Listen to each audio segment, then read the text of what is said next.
Graveyard Talkers, and welcome to another episode of Graveyard Talking. I'm your host Randy, and today once again we're at Woodmere Cemetery in Detroit, historic Woodmere as they like to call it. And we're sitting here just a little bit in back of the grave of Private Eddie Slovik. Now, the reason we're so far away from the grave, it's on a hill back there, and it's also where the sun is shining. It's around 90 degrees today, and it's killing my video, so I had to go sit in the shade. So for those of you who don't know, Eddie Slovik was born in 1920. He died in 1945. He was 24 years old. He died during World War II in France, but he wasn't killed by the enemy. He was killed by the United States government. He was executed, the only soldier during World War II that was legally executed for desertion. Now, for those of us who've been in the service, those people who go into the military, we have a very distasteful, very sour taste in our mouth for people who desert. But all being all that it is, absolutely no reason for your own government to kill you, to execute you, simply because you didn't want to die in war. Now, thankfully, this country has had millions upon millions, I forget what the number is, but it's well in the millions of patriots who have died for their service, for service of the country, in service, for service of the country. And that's a choice they made. There's got to be millions more who chose not to fight by not going in. During Vietnam, when I was in, they ran to Canada. But there has got to be numbers, huge numbers of people who deserted in every war. Now, I know way back in the day, they probably never got a court-martial like Eddie did. So Eddie is actually buried here, and Antoinette, his wife, is buried there. But no formal executions that I know of. I'm sure in Civil War there probably were. I'm sure in other wars there probably were. But I believe Eddie is the only one that was executed during World War II. So when I did a session here just a little bit ago, Eddie came through on one of the clips I done. There were a few clips on that one that I had to get rid of. I'm going to try to incorporate them if I can, but in case I can, I wanted you to know that Eddie did come through, and I did tell him that I would be over here to talk to him. Now, Eddie was executed in France, and after Eddie was executed, the U.S. government got a hold of his wife, who lived here in Michigan, Detroit, Dearborn, I believe, and told him of his execution, but they weren't going to bring the body back. The body was going to stay buried in France, and I believe he was in an unmarked grave. I remember as a young man in my 20s, in the 70s, of her fight to get Eddie brought back out of France, brought back to the United States, and it took a while. And finally, and I'm not sure if it was the President of the United States, but finally, they got Eddie back here, and Antoinette and Eddie are now buried together here in Woodmere Cemetery in Detroit, just a mile or so from Dearborn. I have no idea where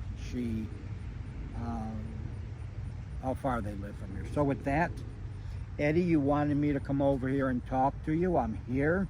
To all the other spirits in the cemetery, I know you all want to talk. I promise you I will be back another day to talk to you.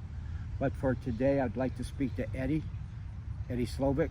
I'd like to hear his story on what he had to say, what he would like to let us know. And so with that, Eddie, are you here with us now? Are you here with us today?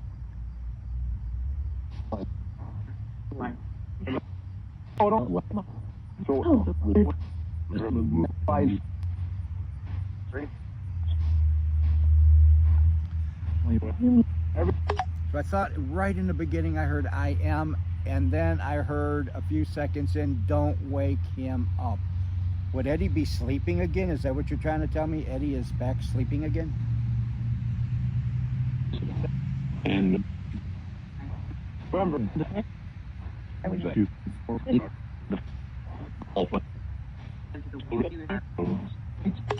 I did hear execute in there.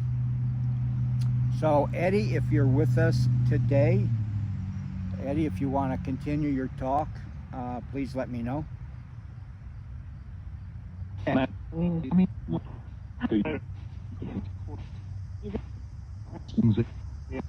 All right, I'm here. All right, Eddie, would you like to tell us, now here's a story as far as I know, is that you were deserting. Don't know where you deserted to.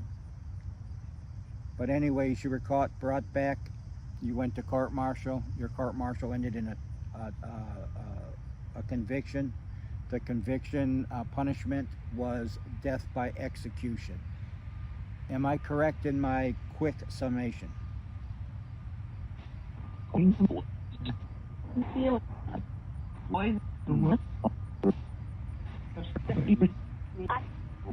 I heard yes, sir. Eddie, can you tell me why? Well, let's put it this way. I don't know if there was a draft in World War II. Eddie, were you drafted, or why did you go into the military? Why did you go into the Army?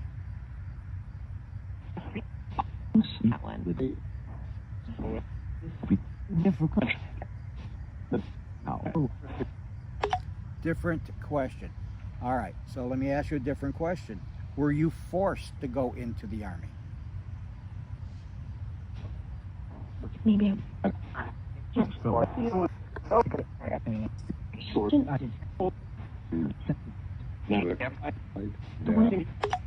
Okay, I heard nope. So if you went into the Army willfully, you knew you were going to go to war.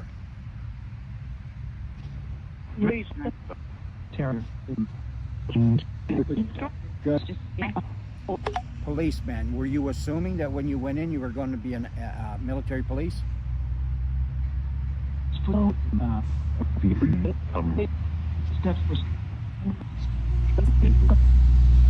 All right, so can you tell me why you kept going AWOL? Why did you keep going AWOL?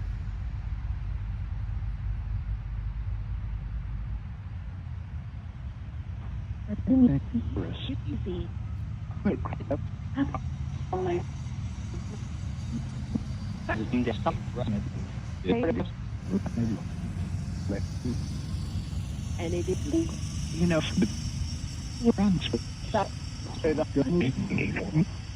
I heard enough. I heard friendship. Are you saying you had enough of the garbage, enough of the crap?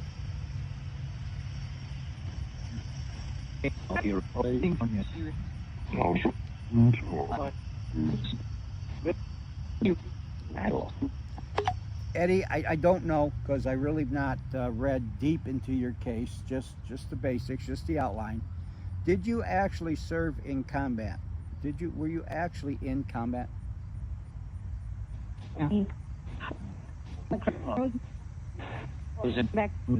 I heard frozen twice.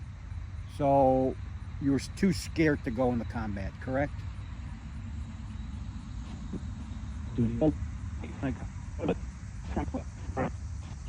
Good. He lived good. So when you went AWOL, where did you go AWOL at? And what? And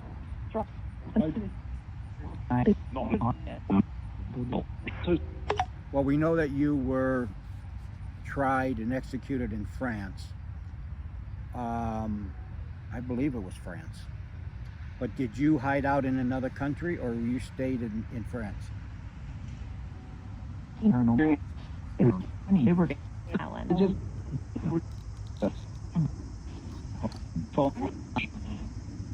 And if it was Germany or another country over there, I'll put it up here. I'm thinking it was France. and I heard the country, and I heard so you stayed pretty much wherever you were at. You stayed pretty much out in the country.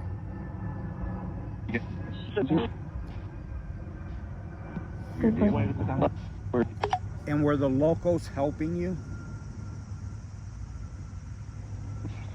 I said,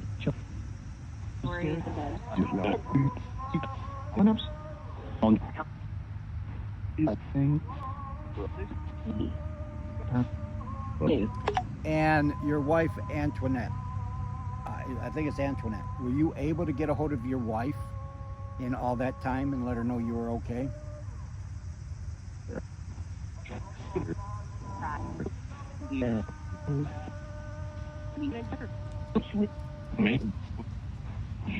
I heard rare, and then I also heard Oswich, which my pronunciation may be screwed up, but that is a World War II camp.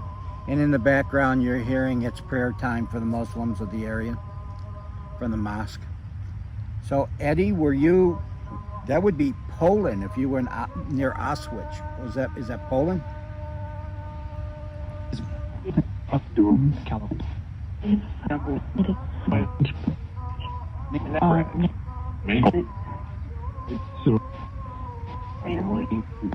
Family.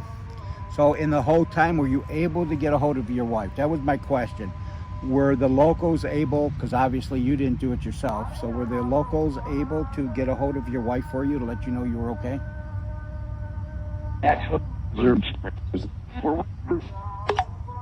Actually, the Germans did.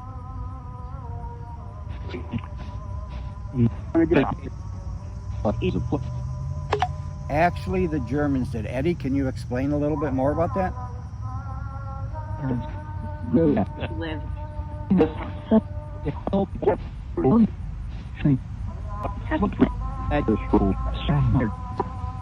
You know, we talk about generic things that are said, but here I am talking to a World War II vet, talking to him about trying to get a hold of his family.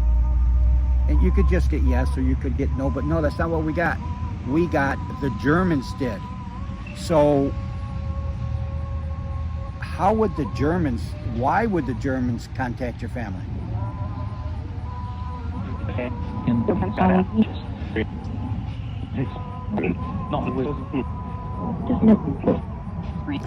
I heard so they can follow me.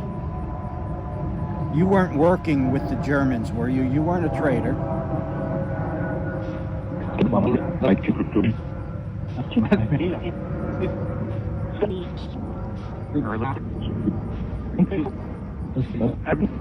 Let me ask you again, a lot of noise was going on. There was a plane going overhead. I had the mosque.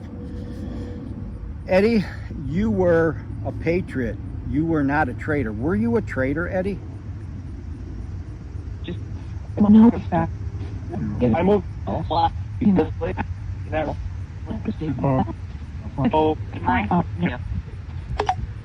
You were not. Tell us that you were not you were not working with the Germans. Collaborating. You were not collaborating with the Germans.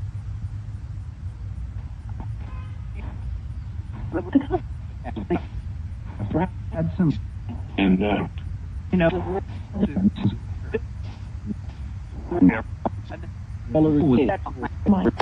Tell me why the Germans would have contacted your family, Eddie. Why would the Germans contacted your family?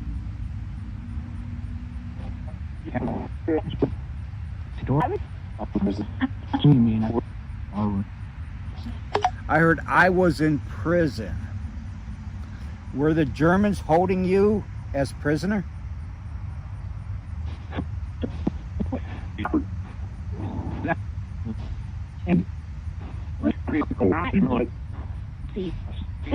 Or are you talking about when the Americans held you as prisoner for being AWOL?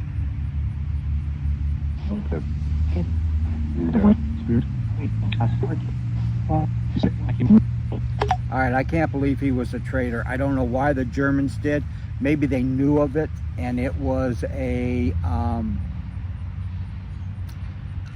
political ploy. you know, they were trying to get over. See what the Americans do, you're going to kill one of your own. Maybe that's what he meant. Nothing I ever heard indicates that Eddie was working with the Americans. Eddie, how long were you in prison with the Americans?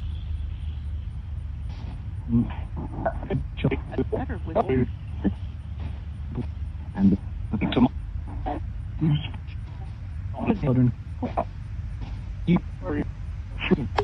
All right, let's get to why we're here, Eddie. You were executed by the U.S. government, by the United States military. How do you feel about that, Eddie?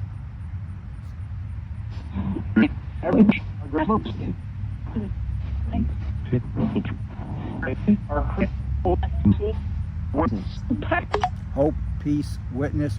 Are you mad? Are you mad at, you were 24 years old, almost 25, January 31st, 1945, almost the end of the war. Are you mad at the United States government, the military, the army?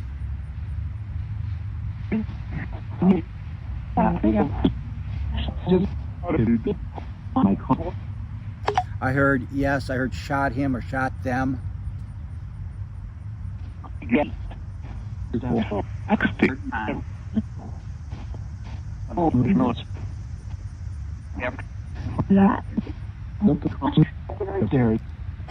Why do you think they executed you, Eddie? We know the legal reasons why. You were the only one in World War II that was executed for AWOL. You weren't the only one that went AWOL. Why do you think they executed you?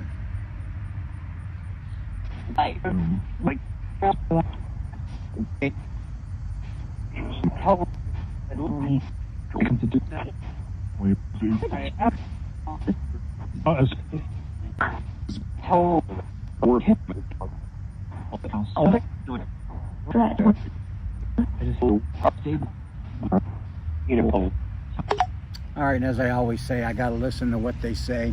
They put stuff underneath, the spirits put stuff underneath. I'm sure Eddie's putting stuff in there that I'm going to have to listen close to, with the cars going by, with all the noise. Crickets that are normally in my ear, crickets that are around here, the katydids. Eddie, I remember your story as a kid. It stuck with me when I went in the Marine Corps. Is there anything, before I let the speaker box run for a minute, is there anything you would like to say about your execution?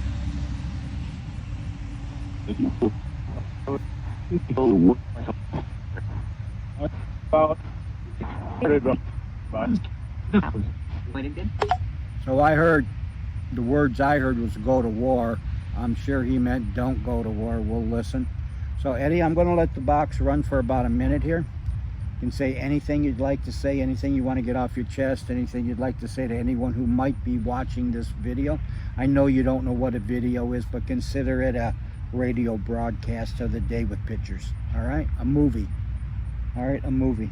I don't even know if you know what television is, but a movie you can watch in your home. 1 minute, Eddie, go ahead, the time is yours.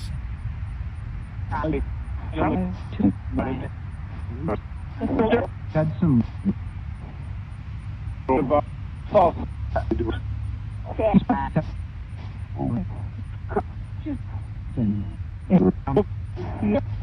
Want to go?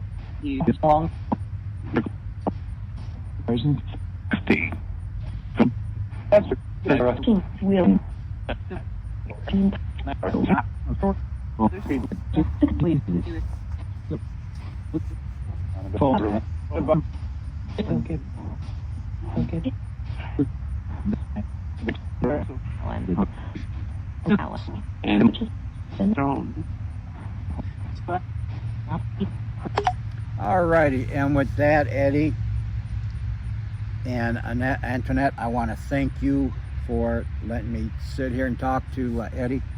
Eddie, I want to thank you for talking to us. I heard a couple of interesting things in her. Hopefully it will make sense when we listen to this. Last word, Eddie, anything you'd like to say really quick? Please.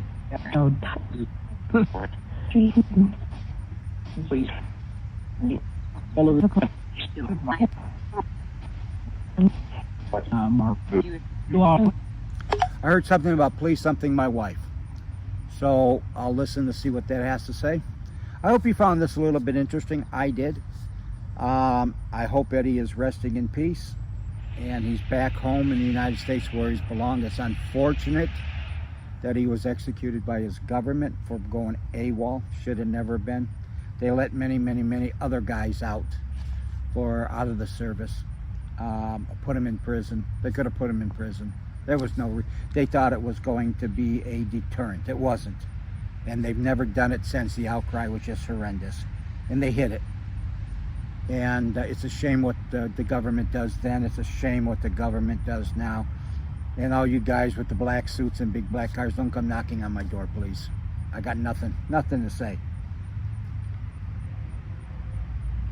Or do I? With that, I want to thank all of you for watching another episode of Graveyard Talking. Now, there may be a little bit of a time between now and the next episode. I'm going in for surgery. I'm going to have my shoulder replaced. And while I'm healing for a couple, 3-4 weeks, I'm not going to be up driving until the doctor releases me. So if there's a long period from this one to the next video, you'll know why. Otherwise, I'll see you guys after my surgery. And I'll see you all on the next one.